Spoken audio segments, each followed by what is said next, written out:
1988 ජනවාරි 1 වනදා සිට 1990 දෙසැම්බර් 31 දක්වා කාලයේ රජයේ පොහොර සමාගමට අයත් බටලන්ද නිවාස සංකීර්ණයේදී එවක පැවති රජය විසින් නීත්‍යානුකූල නොවන ආකාරයට පුද්ගලයන් රඳවා තබා ගැනීම මෙන්ම ඝාතනය කිරීම ක්‍රූර වද හිංසාවට ලක් කරමින් වදකාගාරයක් පවත්වාගෙන ගිය බවට එක්සත් ජාතික පක්ෂයේ ප්‍රමුඛ එවක ආණ්ඩුවට දැඩි චෝදනා එල්ල වුණා. ඔලිව් සමී පැනිසාරය සහිත නව ලයිෆ් බොයි සමේ ආසාදන ඇති කරන විෂ බීජ එක්ක සටන් කර සම නිරෝගීව තබයි.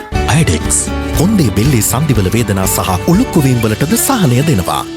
එවක පාලනයේ බිඳවැටීමටද බටලන්ද වදකාගාරය ප්‍රබල සාධකයක් වූ අතර 1994 දී බලයට පත් වූ චන්ද්‍රිකා බණ්ඩාරනායක රජය බටලන්ද වදකාගාරය සම්බන්ධයෙන් පූර්ණ බලති ජනාධිපති කොමිෂන් සභාවක් පත් කළේ මැතිවරණ වේදිකාවේ ලබා දුන් ප්‍රධාන පොරොන්දුවක් ඉටු කරමින්. එම කොමිසම හමුවේ 82 දෙනෙකුගෙන් සාක්ෂි සටහන් කරගෙන ඇති අතර එක්සත් ජාතික පක්ෂයේ නායක Ranil Wickremesinghe, Joseph Michael Perera, John Amarathunga යන අයද කොමිසම හමුවේ සාක්ෂි ලබා දී තිබෙනවා. අවසන් වරට එම කොමිසම හමුවේ 82 වෙනි සාක්ෂිකරු ලෙස සාක්ෂි ලබා දී ඇත්තේ එක්සත් ජාතික පක්ෂයේ නායක රනිල් වික්‍රමසිංහ මහතායි. අදාළ වාර්තාව වසර 27කට පසුව ඊයේ දිනේදී පාර්ලිමේන්තුවේ සභාගත කෙරුණා. අදාළ වාර්තාවේ තවත් වෙළුම් 28ක් පවතින අතර එම වාර්තාව ප්‍රධාන නිර්දේශ 5කින් සමන්විත වනවා. පුරවැසියන්ගේ මූලික අයිතිවාසිකම් පිටම උල්ලංඝනය කර ඇද්දැයි හඳුනාගනු ලබන පුද්ගලයින්ගේ ප්‍රජා අයිතිවාසිකම් අහිමි කිරීමේ ස්වරූපයෙන් වූ සුදුසු දඬුවම් එම පුද්ගලයින්ට පැමිණවීමට අවශ්‍ය අතිරේක බලය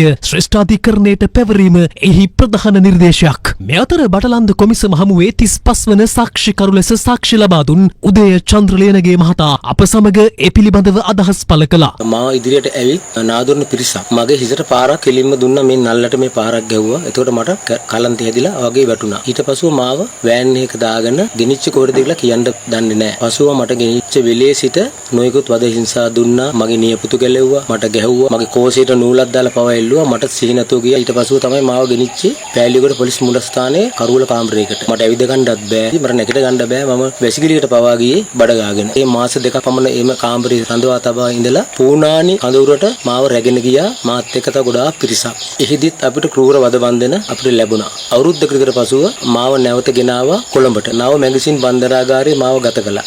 මාගේ මල්ලි අද වෙනතුරුත් ඌට වයස අවුරුදු 16යි මාස 5ක් වෙනවා. රත්නචන්ද්‍ර ලියනගේ අදටත් ඔහු ආගියතක් නැහැ. රනිල් වික්‍රමසිංහ මහතාගේ සම්පූර්ණ අනපරිදි බටලන්දේ හිටියා. එතකොට ඔහු වෙළඳ කලාප ගයක් ඇතුලේ හිටියා. වෙනම ආරක්ෂාව යටතේ. ඊට පස්සේ බටලන්ද වදකාගාරයෙන් එළියට ආපු අපිට බටලන්ද කොමිසමට අපි ගොස් අපි සාක්ෂි දුන්නා. ගම්පහ උසාවියේ සාක්ෂි දෙන වෙලාවේ ඒවකට හිටියා රනිල් වික්‍රමසිංහ. ඔහුත් ඇවිල්ලා දවස් දෙකක් මගේ නඩුව වෙනුවෙන් සාක්ෂි සටහන් දුන්නා. එතකොට සහකාර පොලිස් අධිකාරිය හිටියේ ඩග්ලස් පිරිස් මහතාගේ ඔහුගේ ඒ සහචරයෝ ටික සාන්තගාමිණී රත්නායක, මහදුරුගේ ජයරත්න, උපාලි රංජිත්, රියදුරු රංජිත් උපාලි කට්ටිය තමයි මා රැගෙන ගිහින් මට අමාරුසුක විදිහට පහර දුන්නේ. අදටත් මගේ කකුල් වලට වේදනාවට මම අදටත් ප්‍රතිකාර කරනවා. මගේ නියපොතු අදටත් ඉන්නේ නැහැ. ඒවා නරක් වෙලා තියෙන්නේ කකුල් දෙකේ. මගේ මේ සියලුම කැලලි පවා මේ කකුල් වල මේ අත්වල තියෙනවා. ඔක්කොම ගහපු පාරවල මේ හිල් කරපුවා තියෙන්නේ. කකුල් අතපය වල මේ නියපොතු පවා ඒ ඔවුන් ගලවලා තියෙන්නේ. බාල් කොල්ල එල්ලලා පවා මට වද දුන්නේ. උදේ චන්ද්‍රලේනගේ මහතාගේ සිරුර පුරා අදටත් එම ක්‍රූර වද බන්ධනවල සටහන් මෙලෙසින් දැකගත හැකි. තියෙන එකක් මේ කැලල මෙතන මස් කැලටි කැඩලා මේම ඉරිලගේ කේබල් එකකින් ගහපු පාර. මෙතනට ගහපු පොළු පාරෙන් අදටත් මේ නහරේ ගැට ගහලා මේකට තමයි වෙදකම් කරන්නේ. මේ කකුල් දෙකේ මේ සියලුම මේ නියපොතු ඔක්කොම ගැලෙව්වා. මේ දෙකම ගැලෙව්වා. අමුයෙන් අදටත් එන්නේ. මේ ඇඟිලි එක ගැලෙව්වා තලලා. නියපොතු ඔක්කොම මේවා පිච්චුවා. මේ කැලල් මේ තියෙන. මෙතන අයන්න කර මොකක් කර තිබ්බේ මම හිතන්නේ. අත හිරි වැටලා තමයි සෑහෙන කාලයක්. එන්න යකඩකින් එන්න එක. මේ තියෙන මෙතනට ගහපු වාර මෙතන පුපුරලා ගියා මේ ඇහි බෑම ළඟ මෙතන.